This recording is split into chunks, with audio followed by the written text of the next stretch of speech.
Nieva's win on home soil must have been the perfect rebound after his underwhelming previous season, but the first half of this season will take us across a whirlwind of countries. Next stop, Atlanta, USA. Prepare for some homegrown action as we get ready to watch round 2 of the Lotus 49 Grand Prix Legends Series, and you'll see it all live here on the Global Sim Racing channel. Hi, I'm Joe Peak, and with me in the booth is Roush Racing driver Joey Atterbury. Behind the scenes, our director, Daniel Costello, being assisted by Christian Duploy, and he's using cameras provided by Dougie Beard. Road Atlanta is more known for its sports car history, but it will suit these open-wheelers well. Let's take a closer look at it with our track guide. Welcome to Road Atlanta, the scene of incredible sports car racing for decades and the home to the Petit Le Mans. This is a track that has proven itself to be worthy of attention on a world stage. With it being situated only an hour northeast of Atlanta, Georgia, the circuit is in a prime location. But despite its flagship race, in contrast to the real Le Mans, the full course is a measly 2.5 miles long. The club layouts also clock in at just under 2 miles. Packed within this small lap length is a series of technical and challenging corners, some of which can be race-ending even when small mistakes are made. Turn 1 is a fast sweeper which compresses the car into the track, but the high speeds mean that when you go off, you typically go off in a big way. Turn 3 is notorious for its curved entry into a blind apex. Too far inside and you face a cut course penalty. Too far outside and you're likely to spin out. Then there's the unassuming Turn 5. The wide curving lures you into getting greedy, but the close walls on either side gobble up cars and spit them out as a crumpled heap. With all the tricky fast turns, that's not to say that there aren't passing opportunities. The main one comes at the chicane at the bottom of the backstretch. The huge downhill drop into the turn makes outbraking yourself quite easy though, so be careful. The whole thing wraps up with the frightening final corner. With nothing but a giant wall right to the outside as cars fly through at high speed, it's not often that wrecks are small. Boasting a wide swath of series over its history, everything from NASCAR to Indy Lights and of course IMSA, the main use of the track is SCCA events and driving schools. No wonder this place is popular both in real life and here on the iRacing service. Fans will no doubt get to enjoy many more years of action at this incredible track.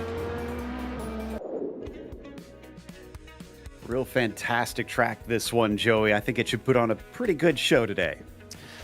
A driver and fan favorite, especially if you're based here in North America. Road Atlanta is always one of the classics. 12 turns, 2.5 miles in length, and quite a bit of elevation that kicks off immediately at turn number 1. Pretty much a steep, sweeping right-hander. Look towards the top of the hill. That's kind of the problem area, though. Turn number 3.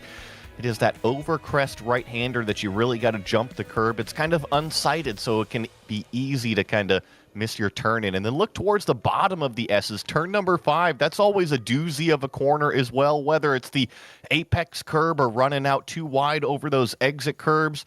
Going to have to use all of the suspension today over that corner and really maintain the control of the car. And then also turn number 7 and turn number 10. Those are two important corners. Turn number 7, get the exit out as it leads you out onto that long straightaway, which is so important in these Lotus 49 machines. And then turn number 10, our best passing area after that long straightaway.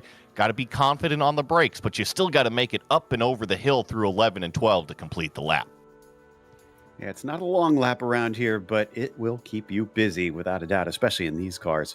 Now, as for the championship, it's pretty much as they finished last time out. And if you didn't tune in, you might be surprised to see Nieva ahead of Valenteu. So last lap battle gave him the victory, as I said, on home soil. So he starts things off with a win. Can he follow that up today?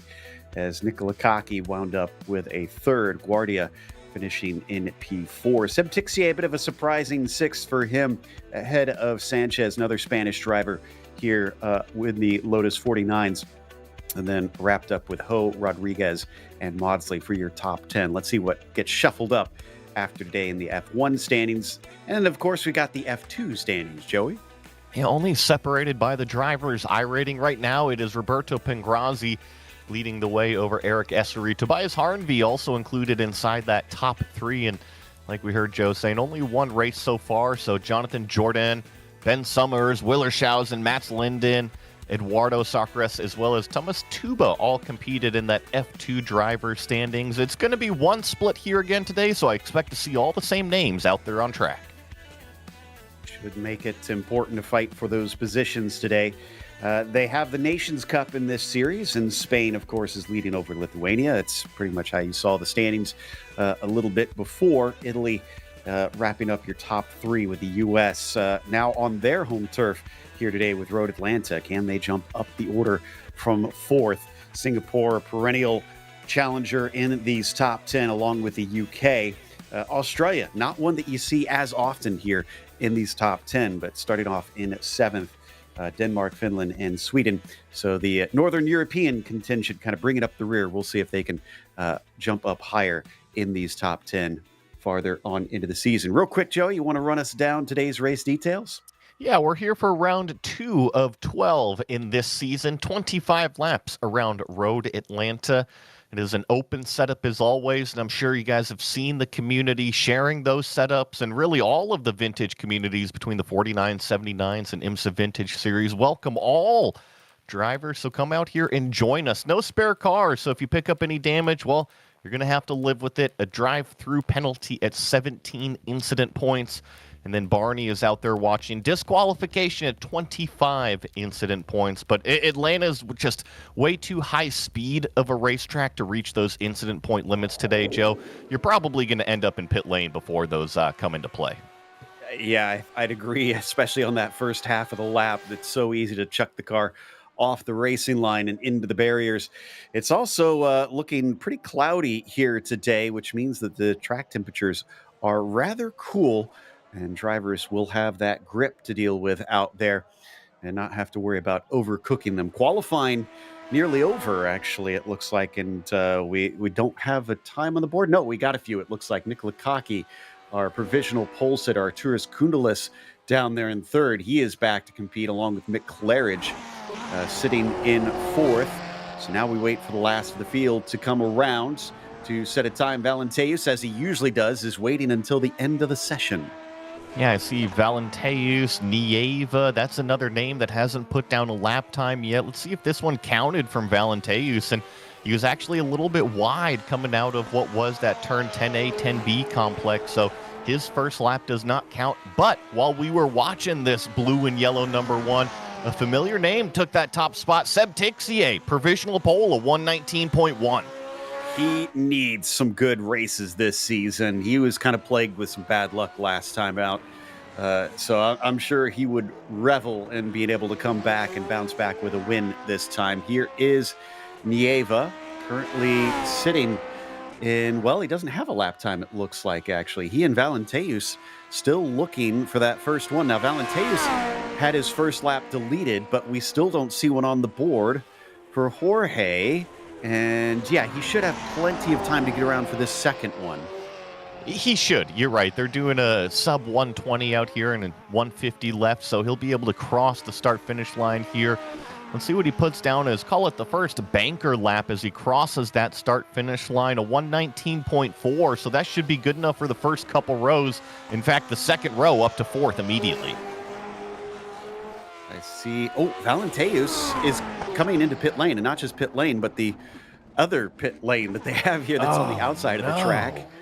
So I think Valenteus is intentionally trying to race from the back of the field again. We've seen him do this a couple times. And I guess if you're going to pick a track to do it, this is one of them. As long as you can survive the first opening lap or first couple opening laps, because that's usually when all the chaos happens. And there's a few funnel effects here at Road Atlanta. Turn number 3, turn number 5 are two that stand out in my mind. And then also on the first lap, you got to survive the brake zone at the end of the straightaway. Lots of drivers kind of forget that they're on full fuel, also have cold tires out there. So first two laps going to be an adventure for Valenteus. One interesting name that has not set a time and won't be able to is Ben Zocco. He pits in after 2 invalidated laps. Guardia has already completed his 2 laps, so he'll see no better than 12th. And it's Jorge Nieva on his second one that could upset the apple cart up at the top of the field. So I'm watching as he comes around past the start-finish line, a 19.0. And that is pole for the number 2 car, Nieva. Could he go back-to-back to start this season? Nicely done. So slots right ahead of Seb Tixier there. And with only 10 seconds remaining, unfortunately, I think qualifying has already come to an end. Guardia here is already sitting in 12th place with his 2 laps completed. So we should have our grid here momentarily. I do love the sense of humor of this group sometimes. Kevin Verbruggen says, does this count as qualifying on the same row as Audrey is? So he'll take it when he can get it. Yeah, you're right. We do have our grid set and ready to go. And on the top of it, it is Jorge Nieva with Seb Tixier in P2. Nicola Kaki starting from 3rd, then has Bill Tyler in 4th position. Arturas Kundalis will be P5, followed by Mick Claridge, only starting 6th today. John Olson's behind him in 7th. Roberto Pongrazi, great qualifying in P8. Gary Ho starting 9th. Top 10 going to be rounded out by Jim Matson. Then in 11th, we've got Xavier Sanchez, followed up with Raul Guardia in 12th place. Robert Plumley is going to share row 7 with Matt Keane back here in 14th. Aku Liski starting in 18th with Guillermo Gonzalez D in 16th back here. Gonzalez Diaz, the name got cut off there. Matthew Maudsley, 17th. Jake Thomas, 18th. Santiago Friga, 19th. And Ben Summers, 20th.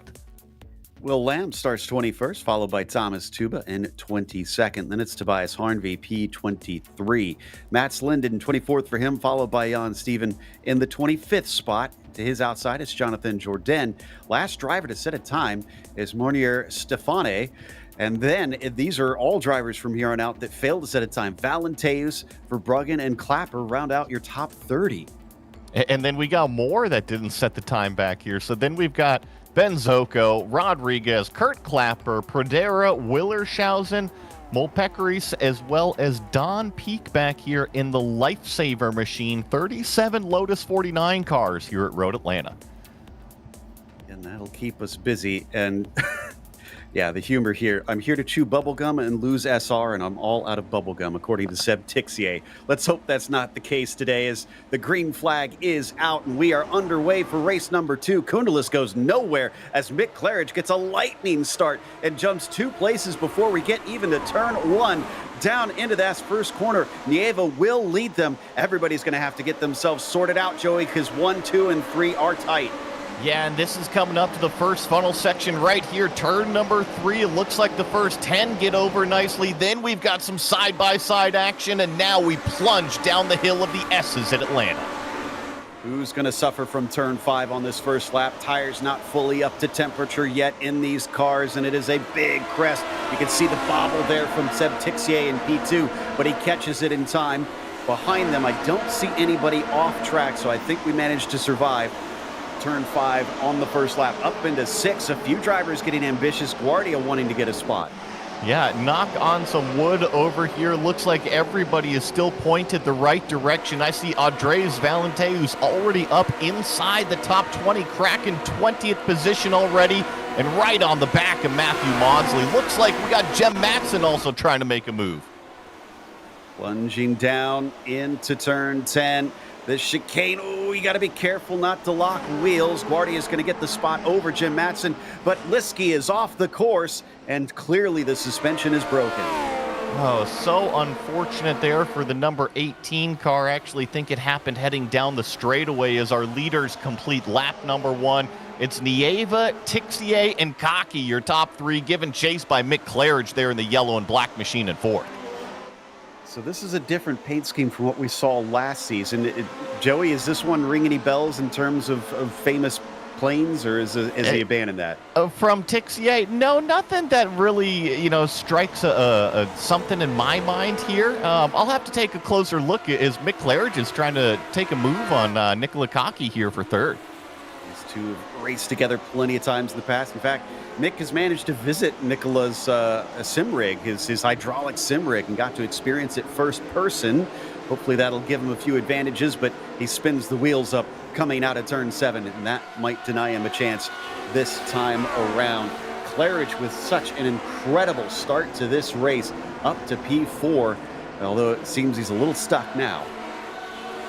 This back straightaway is so gosh dang fast through Road Atlanta here. Well above 170 miles an hour in these machines is Kevin Verbrugge, and this is one of those machines that did not put down a qualifying effort. So Kevin, a little bit of a stack up there as he gets checked up by Frega right in front of him, but he's going to be one of these cars to keep an eye on moving his way through the field today. He's gained a lot of spots, but how about Valenteus? Yeah. Up 16, and we're only just starting lap 3. He's still about 8 seconds behind the leaders. He's just had amazing progress. We got 2 pairs of battles, one for P1, one for P3. And speaking of Valenteus, I think he's got a hope for these guys to battle up front here, because if they continue at this pace, there's just no way that Andreas is going to be able to kind of make up that track position. He's got a hope for these top 4 to start duking it out. Tixier with a bit of an interesting framing of his webcam here. Not sure what's going on with the little rounded square edges that we've got, but that's a discussion for another time as he tries to take the lead away from Jorge Nieva, but he's a bit too far back. Behind him, it looks like Claridge is getting ever closer, coming down into the braking zone. In fact, they're going to be side by side. He'll take the first apex away. He's shallow on the second apex, but that forces Kaki to have to avoid, and he'll snatch up that P3. And I tell you what, Tixier had his nose down the inside of Nieva coming through turn number 12 as Claridge slides and jumps it over that apex curve. So let's take a replay of what happened on the opening lap here. Okuliski actually getting caught up in this. There was 2 cars, and I went back and looked at it already. There was wheel spin from the first car, and then he lifted off the throttle on the straightaway. So unfortunately there for both of them, they got collected. Yeah, this is definitely another one of those tracks where in most, pretty much all cars, as Don Peak also had quite the accident coming down to the chicane, it looks like, where it's just a straightaway in all other cars. But in this car, it dances over the kinks and crests that you have down that long back straight. It is definitely far from straight in terms of what most people consider. And yeah, it does actually dip down in terms of elevation as well. So a lot of stuff going on the back straightaway here at Road Atlanta. Riding on board with Robert Plumley, it's Matthew Keene directly in front of him. So Robert tucked up nicely in the slipstream. You already see Keene moving out driver's right. Robert's just going to take this nice line and the advantage of that toe and probably challenge him. But there's that little kink in the straightaway. Robert actually had to lift off. Now it's a braking duel down into 10A. Looks like Matt is going to hang on for now, but here's the over-under from Robert. I do love what that chicane does for those opportunities. Smooth move from Plumley. That's going to get him into 13th, but it might be temporary. Keene switching back underneath him. The battle carries on down into turn 1. He's got the inside, but Plumley's deeper on the brakes. Can he keep it out of the grass? Just barely, as he has to lift again, and Keene will live to fight another day. So overall, a great defense there from Matt Keene to basically get the position snatched away from him in turn 10A and then fight back down the front straightaway into turn 1. Robert Plumley now has Kevin Verbruggen. That's that baby blue machine, and it looks like we've got a lead change up front. Seb Tixier. Oh, and Mick Claridge has made contact. Up and over goes Cocky. His race is over. Koundelis hits him as well. Everybody scatters to try and avoid. Koundelis gets a handful of positions as he'll stay in 5th, amazingly, and Valenteus does as well. He's up to 7th, but that means that we have now lost Mick Claridge in this one. Koundelis going to try and get one of those back past Bill Tyler down into the braking. Yeah, very, very unfortunate for the front of our field. However, I think that Andreas Valenteus is probably licking his fingers right now saying, okay, thank you very much. This is more doable for me now. So Tixier now our leader over Nieva. Yeah, that whole thing just kind of checked up those behind. Claridge in pit lane, but he is, I think, admitted defeat and is not going to be back out here once again. We're only on lap 6, still a lot of race left to go.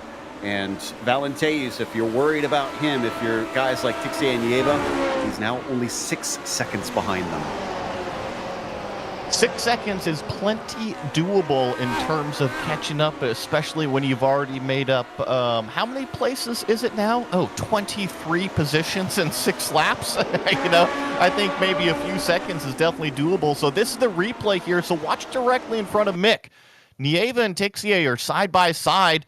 And I just think that Mick gets in here way too aggressively. I mean, where's Nieva really going to go? Mick just dives it down towards the apex, doesn't really even get to the curb, and unfortunately kind of spins himself out and nowhere to go for Nicola either. Yeah, it seemed like he was eager, having been stuck behind Cocky for a couple laps there. He didn't want to waste time if there was an opportunity, but maybe it was just a little too over ambitious in the process. So things settle down, at least temporarily, at the front of the field. I say that, and some of these drivers certainly using up plenty of the track coming off of turn 12. Valenteus up to P4. Now remember, this is a driver that started from 28th on the grid. And this is where it's going to get difficult, right? So he's got John Olsen directly in front of him, and no slight to John, but I do think that Valenteus will be able to get by this number 12 here this lap, probably on the back straightaway. And actually, it's probably going to be into turn number 6, judging how poorly John got out of turn number 5. Valenteus right on the gearbox. Lifts out of it, though. He's actually going to look towards turn number 10, so use the slipstream down the back straightaway. But then comes my point. Valenteus has about 5 seconds up the road to make it up to Nieva and Tixier, and the lap times that Valenteus has been doing nearly identical to those top 2, so the 5 seconds that he's got to make up is going to be a tough 5 seconds. And no doubt Seb's going to be pushing now that he's in free air. He's still got Nieva behind by about half a second. Oh, is that Koundelis going around the outside, trying to demote Olsen down 2 positions in 1 straightaway, and he manages it. I can't believe how quick that 6 is after he got really tangled up in that accident. Oh, and wiggles it coming out onto the front straightaway here, so it's not over yet. John's looking down the inside, room given at apex. Who can get on the gas up the hill to turn number 3? John still has the inside, but he backs out of it about 3/4 of the way up the hill. So kind of to your point, Koundelis in that bright green machine still on a charge, and Mick Claridge, I think, taking the alternate way into pit in on this one. I think, you know what that is? I think he heard radio of my transmission. He was trying to make it to the broadcast tower, Joe. Yeah, it looks like it. That or it was taco night or something. I don't know. Trying to get back to the garages pretty quickly. Regardless, like I was saying, Nieva keeping Tixier honest, just not close enough to attack at this stage. Koundalis up into the 4th position, but once Valenteus got by Olsen, look at the distance that has been put between himself and those outside the podium. And I said that they're turning identical lap times. I think that this lap will kind of be the telltale of Valenteus' true pace, right? So Koundalis is left on his own to defend from John Olsen, Sanchez, Bill Tyler, Raul Guardia, and Gary Ho all in that battle. And then these two have escaped down the road. Seb Tixier followed by Jorge Nieva. Last lap time out of both of them, call it a 119.2, but look at the top of the screen, a 118.7. That's half a second faster for our car in 3rd place. Well, the Jaws music is now playing for Tixier, as he no doubt is aware of the difference in times between he and the current reigning champion.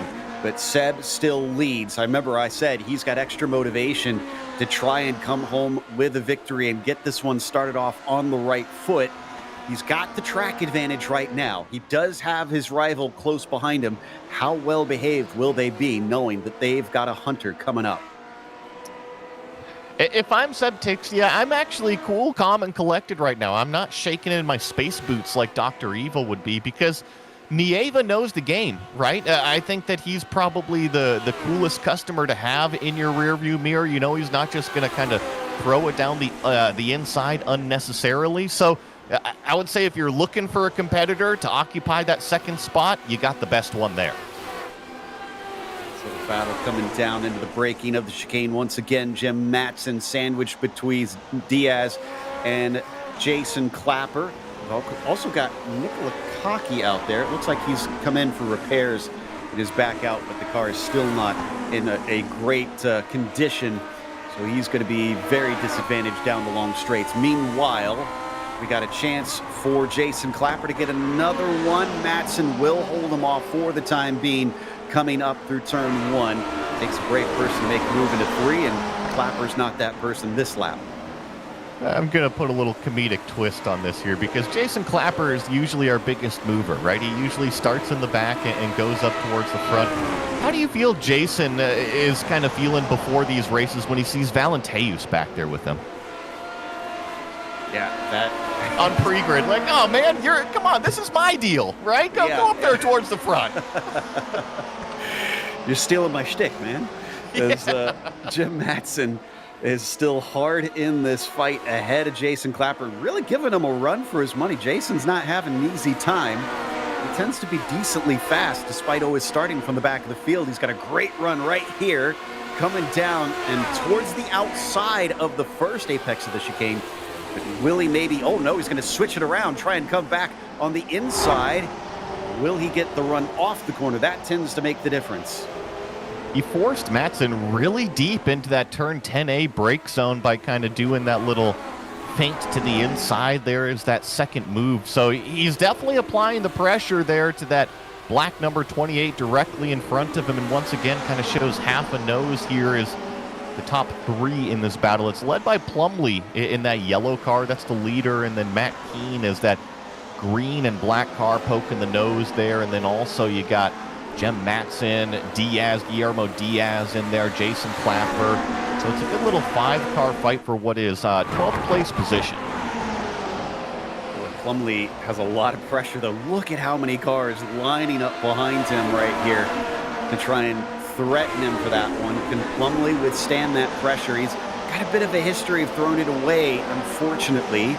He could turn over a new leaf here today. He can stay in that 12th position.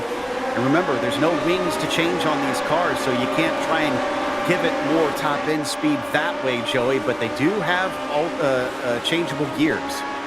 They do, so you can mess with the gearing a little bit. And I tell you what we didn't see is Matson closing the door on Clapper halfway down that straightaway right there. So Jim definitely getting kind of his elbows out in terms of the defense right now. The Club Australia New Zealand driver still stuck behind Robert Plumley, at least for now. We're just about halfway through this race, on to lap 12 out of 25. Nieva is as close as he's been in a while, but I think he lost some time through turn 5 there. He's back on the attack to try and take that lead from Seb once again. The last lap out of Nieva was pretty impressive, a 118.862. Would have been his fastest lap, but he picked up an incident point somewhere, so his current fast is a 118.87. Compare that, though, Audreu's still hunting him down, a 118.7, so a tenth and a half, almost 2/10 taking out that lap, down to 3 seconds between second and third. Unless something happens, then yeah, he is going to catch them before this race is out. They are getting a little bit of the lap traffic. That may have an effect, but it could go for or against our top two. It all depends on where you catch that lap traffic in terms of this Road Atlanta circuit. If you catch them up towards the top of the hill, turn number 3, it can definitely cost you a lot of time. But if you're able to clear them before certain sectors, you can obviously not lose any time at all. Right now, I don't see anything out those goggles, those probably very dirty goggles at this point with all the humidity in the air and all that red Georgia clay being spit up. No doubt. Valenteus here as we ride on board with him, showing just how on the edge he is. Really, the car dancing over turn 5, coming down into the braking of 6. He continues to gain corner after corner. By the way, you know, we were looking at Plumley holding off a bunch of cars. Koundalis is kind of doing the exact same thing. He's got a ton of a huge train behind him. There it is right now. Yeah, so the first one directly behind that lime green machine of Koundalis is John Olsen, and that's the one that's really been applying the pressure. He's got a good opportunity right here. So Artur is right in the middle of the road. John Olsen deciding to really open up the radius here, try to just make that back straightaway as smooth as possible. He's not going to try anything down towards 10A. So everything in this, call it 6-car train, compresses up from Koundalis to Olsen to Sanchez, Tyler, Guardia, and even Gary Ho. Olsen often one who's representing well for the USA to get them points in the Nations Cup today, running in the top 5. Up 2 from where he started. He wants to make that 3. Koundalis says no, shuts the door down into turn 1. It's a difficult passing zone down there into turn number 1. It's not a very big braking area, so you really have to be all the way up alongside somebody. Here's another good example of that. Jason Clapper just still stuck behind Jim Matson back here. I do think that Jason's probably got the most pace out of them all. He's got a 119.5 on the board in terms of his fastest lap of the race. Compare that to everybody around, and he's probably got a 10th, maybe a couple tenths on him. Uh-oh, looks like Will Lamb and Santiago Friga having a little bit of a problem at the top of the hill. And that really illustrates our point of the first half of the lap being treacherous out here. As soon as he was off the course, it was a trip directly into the concrete and practically race over. He's actually carrying on. I'm kind of impressed with that, as Valenteus down to a 2.5 seconds behind. Pretty soon, he's going to start feeling the effects of the slipstream from Jorge.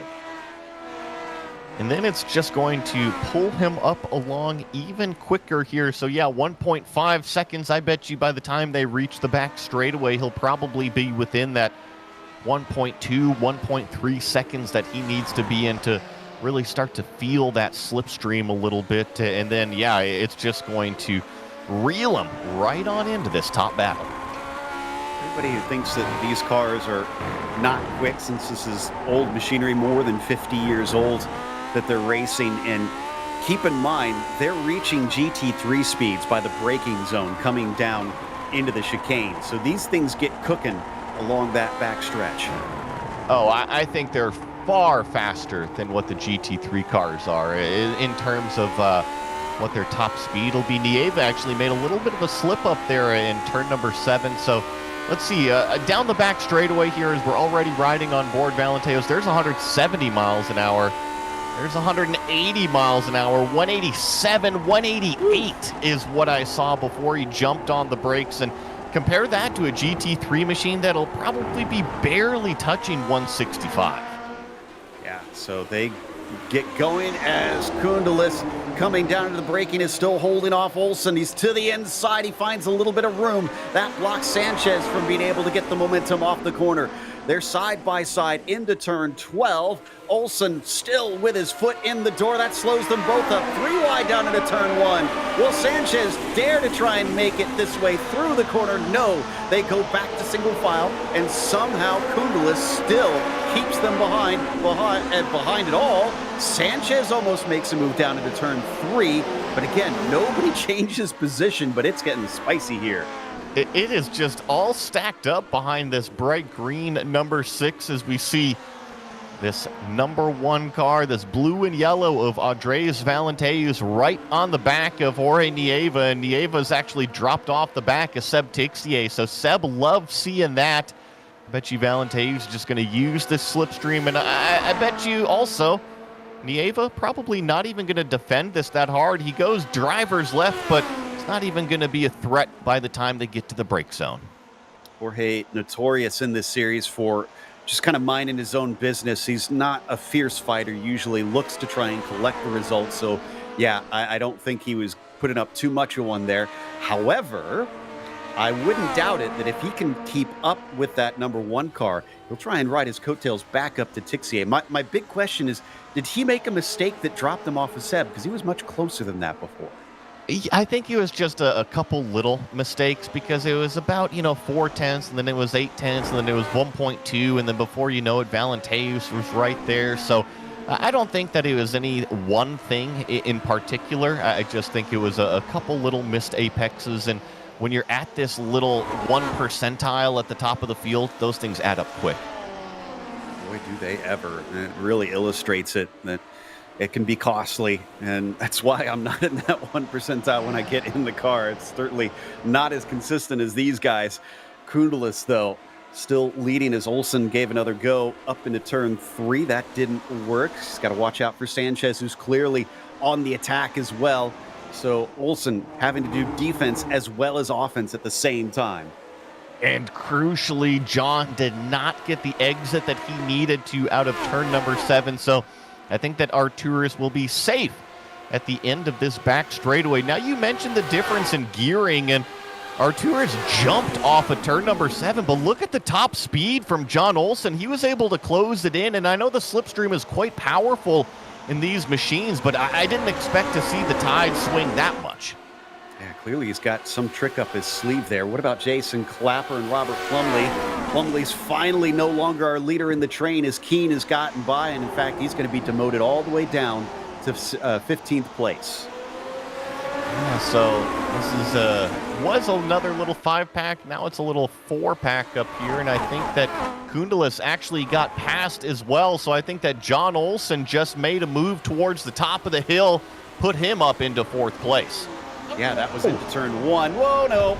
Gonzalez Diaz is going to end his race prematurely as he slams it into the tire barrier at turn 1. Yeah, he just got into the back of what looked like Robert Plumley there in the brake zone, and up and into the gravel he went. So John Olsen now has his turn to lead this group out of turn number 7. I thought that his car had some tremendous top speed, and once again, just a little bit loose getting onto the back straightaway. So we check out this replay in turn 1. Ooh, this was gutsy.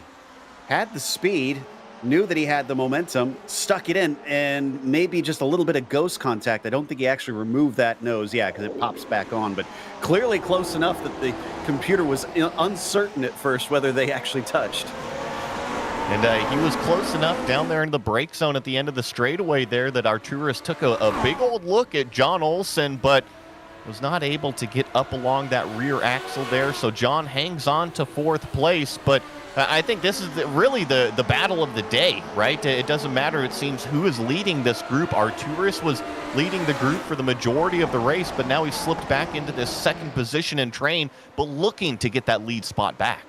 Yeah, this battle and the second mid-pack battle we had around 10th, 11th, 12th has been really hot the entire time.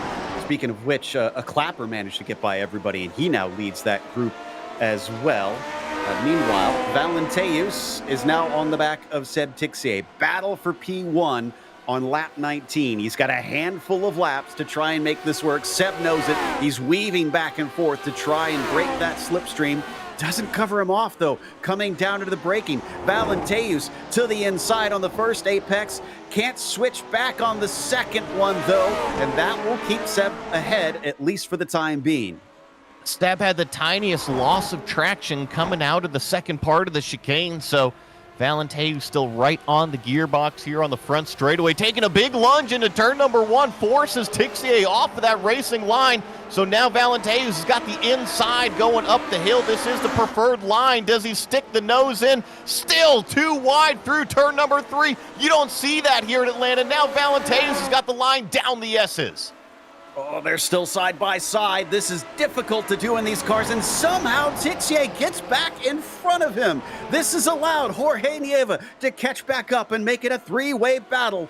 I don't know how that 9 car is still our leader. I thought Valenteus was basically going to die trying coming up through those first few turns.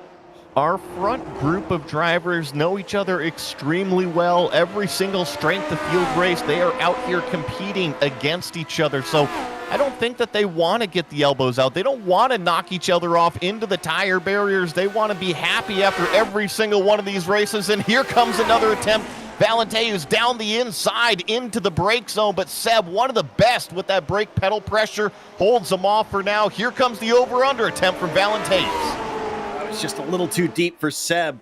It wasn't quite down to the apex, even though he was deeper, and this leaves him vulnerable coming off the final corner. He carries the speed better. He's got the momentum. Nieva trying to follow him through on the outside, as they're still going to be wheel to wheel for the second lap in a row towards turn 1. Oh, and some wheel spin off the curb. That will end it for Seb Tixier. Valenteus is through.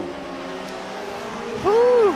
I mean, that was a whole lap that it took Valenteus to get that pass done for the lead. And, you know, I do love the style that Nieva has. I call him the nicest guy in sim racing.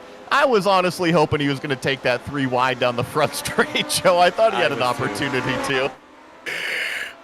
Meanwhile, we're coming back to Koundalis, who leads Sanchez and Bill Tyler. They've lost touch with John Olsen, who's run up the road ahead of them.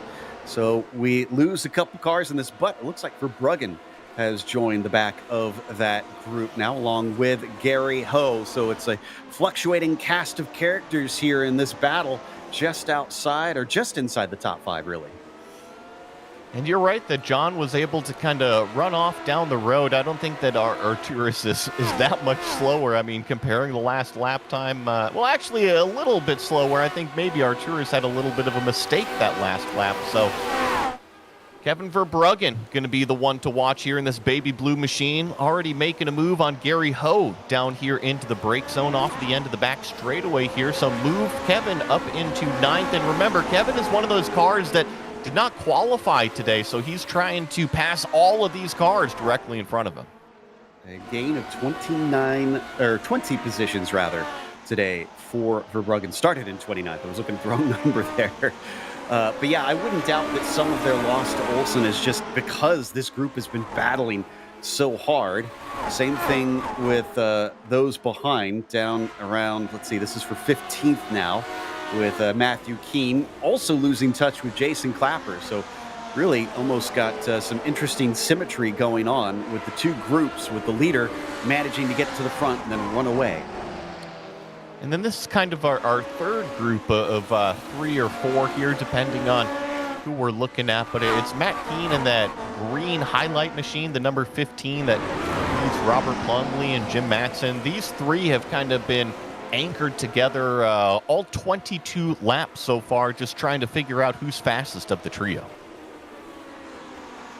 Coming down into the braking of turn 6, Keane trying to break that slipstream. He knows the exit of 7 going to be so critical. What about Verbruggen having to be defensive on Guardia? We'll hold on to P8 at least for now. But cutting back under, we got a chance. And that was Kevin getting the move done on Guardia there, up into 8th. Remember, he had just passed Gary Ho the lap before into turn 10, so he does Guardia that time into turn number 10. He's going to set his sights on Bill Tyler now. That's the next car up. See if he can make it 3 for 3 on passes on the back straightaway. Not too bad of a day for Gary Ho. If that rig looks familiar, there's a lot of parts shared between Gary Ho and Seb Tixier. They're close to each other out in Singapore, and they both run extremely similar machines. So that's, I'm sure, extremely helpful when the drivers have any sort of technical problems on their rigs. He's down 1 from where he started, but as we said, it takes a lot to be among the fastest in this 49 crew. Let me tell you, Joe, the lead is tightening back up because why? We've got lap traffic that they're all working through right now. I think they're getting underneath Don Peak, and actually Valenteus has a huge slip up down the hill. That stalls his momentum. So Seb Tixier going to close it in a little bit more, and Nieva's right there as well. Love what I'm seeing out of Seb and Jorge. They are not letting this get away from them. Any opportunity to close back in, because they know, I mean, with how quickly Audrey has caught up with them, as soon as they're out of that slipstream, that's probably game over.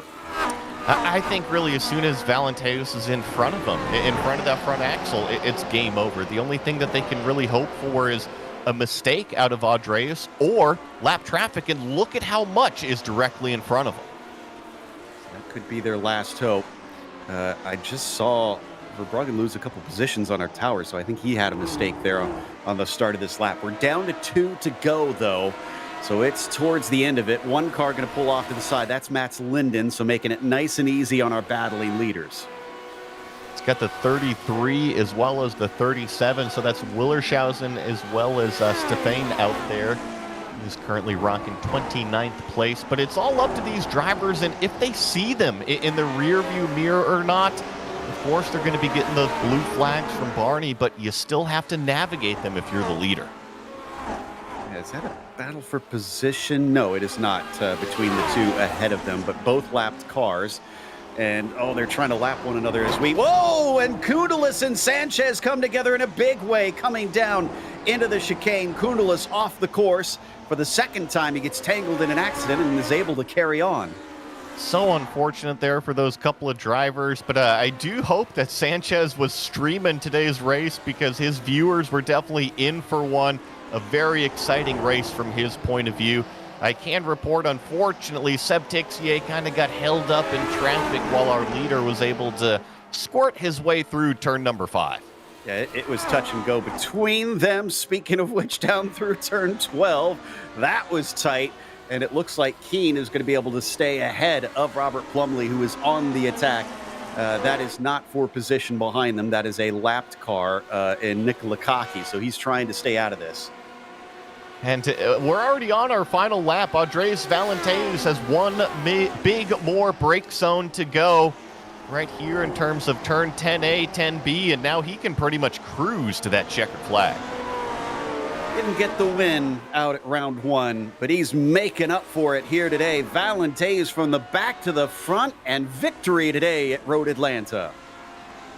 You know what? Good race for Seb Tixier there. I'm sure that he's bummed out with second place, especially with Valenteus. And look at this. I mean, that was the coolest drift I've seen in one of these Lotus 49 machines. Well done, Valenteus.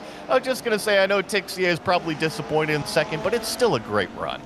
Giving the Finns a run for their money with their Audi 90 drifting that they often do. Nieva with a valuable third as well, but he'll have to regroup as a strike back from Valenteus will put him behind in the points after this one is over. Where did Koundalis wind up after all was said and done there? 10th place, okay.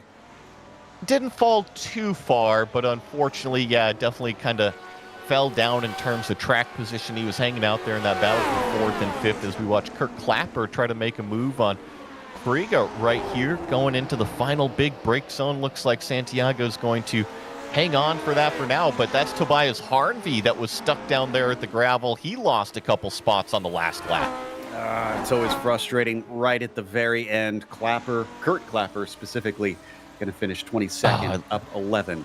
And then I love this. I'm so happy to see Ben Zocco back. Why? Because look at him. He's burning the thing down on the front straightaway, and he does it every single race after the race. I love to see it. he gives us a smoke show, and he's very good at it, as you can tell. That's the best way to get it to pit in right there. Yeah. Doesn't need those tires anymore. Okay, well then, let's go through our finishing order for today's race. Valenteus, our winner, after coming from 28th position on the grid. That was incredible stuff. Seb Tixier was 7/10 behind him at the line, but he's going to be ruined that he missed the opportunity to get a win today. Same thing with Jorge Nieva, starting from pole and finishing in third. Great race from John Olsen, 7th to 4th. And then Sanchez, you could say the same, 11th to 5th, as Bill Tyler takes P6, and then Verbruggen, 29th to 7th. Amazing run. While Guardia was 8th as Gary Ho finishes 9th, and Kundelis collects the top 10 in an accident-stricken race. And then Roberto Pengrazzi back here in 11th place. We had several big movers throughout today, Jason Clapper being one of them. You had just mentioned Kevin Verbruggen as well. Jason up 18 positions to finish in 12th. Matthew Keane back here in 13th. Robert Plumley locked in that battle with Matt all race long, finishes in 14th. Jim Matson also involved in that trio there, finishes 15th. Ben Zocco, a good day, plus 15 himself to finish in 16th. Same thing with Juan Rodriguez, plus 15 on the day, up to 17th. Will Lamb in 18th, Tomas Tuba in 19th, and Matthew Maudsley rounding out your top 20. Frege comes home in 21st, Kurt Clapper 22nd, and then Jan Stefan in 23rd. With it being such a short lap, that means Harnvey is our last driver on the lead lap in 24th. Willershausen P25, followed by Linden in 26th. Pradera in 27th. Nicola Kaki a lap down in 28th. He's going to be ruining that incident there that he had with Mick Claridge. Stefan was 29th, and Jake Thomas was 30th. I'll just close these out as it was drivers with many issues. Summers 4 laps down, 31st. Diaz, a DNF. Pete got back out there and finished 33rd. Mulpaceres, 34th. Jordan, Claridge, and Liskey also DNFs at the end of this race. So, looks like we got second place ready to chat with us. It is Seb Tixier. Seb, I have to ask, were you watching to see when Audrius was going to catch you guys? Because I'm pretty sure you both were thinking it's a win, not if. Yeah, at some point I said in the mic, it's coming. I was talking about him. I was expecting Mick to not make a big mess in the race and hold the door to Audrius, but I guess he decided to quit.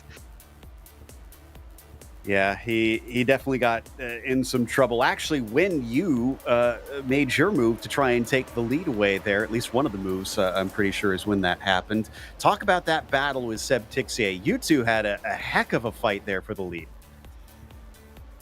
Seb Tixier with myself? With Jorge Nieva, he meant. Yes, sorry. Apologies. I mean, it's a good question because I'm very good at beating myself and being the race. So. Yes, with Jorge, at some point I thought I was a bit faster, so I was hoping to pass him, and then he will just, because I know he's quite a smart driver, so I think he will work with me to try to get away from Audrius. And when he catch up on me again, if he was trying to move do a move on me, I was going to let him pass and try to get away, but Audrius was too fast. I mean, 18.3. Yeah, right. I managed to do 18.6 on the slipstream, so there was no real fight for humans. I'm the first of the humans, and Audrius is the first of the universe. We need some like we should call the Men in Blacks, or I don't know. Clearly, yeah, there's an alien on the loose in the Lotus 49s. The first two rounds, Motorland Aragon and Road Atlanta, very fun circuits. I don't know how many people describe the Nürburgring as fun. Are you one of those? Do you enjoy what's coming up next, or are you not looking forward to that? Well, there's a lot of people who go to see horror movie to get scared, and they found this fun. It's kind of the same with Nürburgring, it's like going to a scary movie, and when it's done, wow, that was very scary, but that was fun. Cannot I that. like, yeah.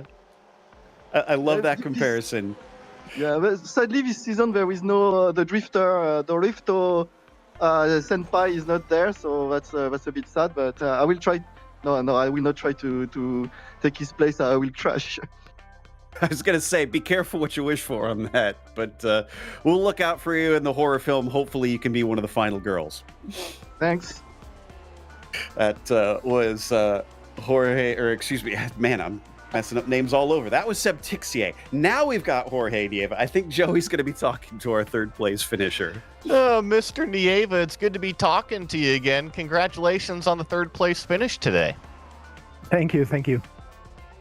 So you had an intense battle there with Seb Tixier for a little bit. Were you expecting Mick Claridge to come ramrodding into the right rear in turn 7?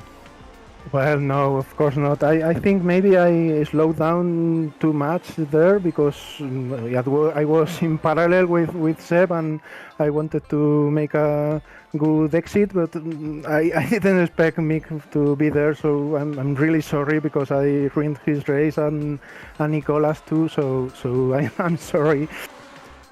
Oh, please. But that was not your fault. You were Seb Tixier on the inside. Mick threw it in probably where he shouldn't have been. So you did absolutely nothing wrong, especially when you go back and look at that replay. Let's talk about the front straightaway, though. After Nieva, I'm doing the same thing now Joe did. After Tixier got by and after Valenteus got by, I thought you had an opportunity to make it 3 wide on the front straightaway. Did you feel the same thing and just kind of play it safe there?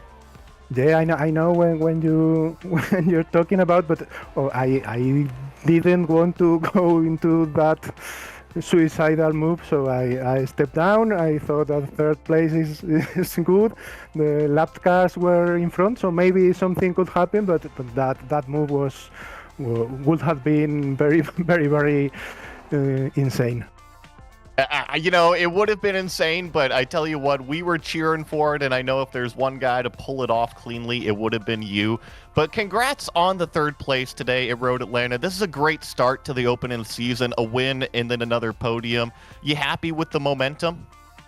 Yeah, I think I'm being very lucky with my results this season because Mick had an incident and last week it was a very easy track to follow Audrius with the toe. So well, I think I'm in a good start, but I don't think we none of us can do anything against the animal that is Audrius. What a race he did, really amazing. And just to let you know, Mick Claridge is in our broadcast chat behind the scenes, and he says it was 100% fault on him. So don't even worry about that incident down in turn 7. It was silly old Mick Claridge down there. Well, thank you for telling me. Is there anybody you want to give a shout out to? Well, I want to say Togo that we miss him. He said he was taking a break on this series. I wish him very luck in the 79. So I think he's doing great. So good luck and hope to see him soon. That was Jorge Nieva driving the number 2 car today, coming home in third place. I just want to draw a parallel since he mentioned Togo Asada. He's almost like our little Yuki Tsunoda graduating up into the main broadcast channel in the 79s, huh? Yeah, exactly. That's a good way to put it, for sure. But we're going to close out with that interview and give a big thank you to the community for coming back for another season of coverage, as well as to our team today, Joey, Daniel, Christian, and Dougie. Make sure to check out our social media, our website, and the merchandise store. And don't forget to subscribe to our YouTube channel so you don't miss a moment. As we've been mentioning, the next race will not just be at the Nürburgring, but the combined version. So it's even longer than the Nordschleife. It'll be Saturday, April 5th at 9:30 a.m. Eastern. Up next today, the IMSA Vintage Series is going to Willow Springs. That'll be at noon Eastern. Be sure to check out our other broadcasts that we have listed here. But until next time, race clean, race hard, and we'll see you on the track.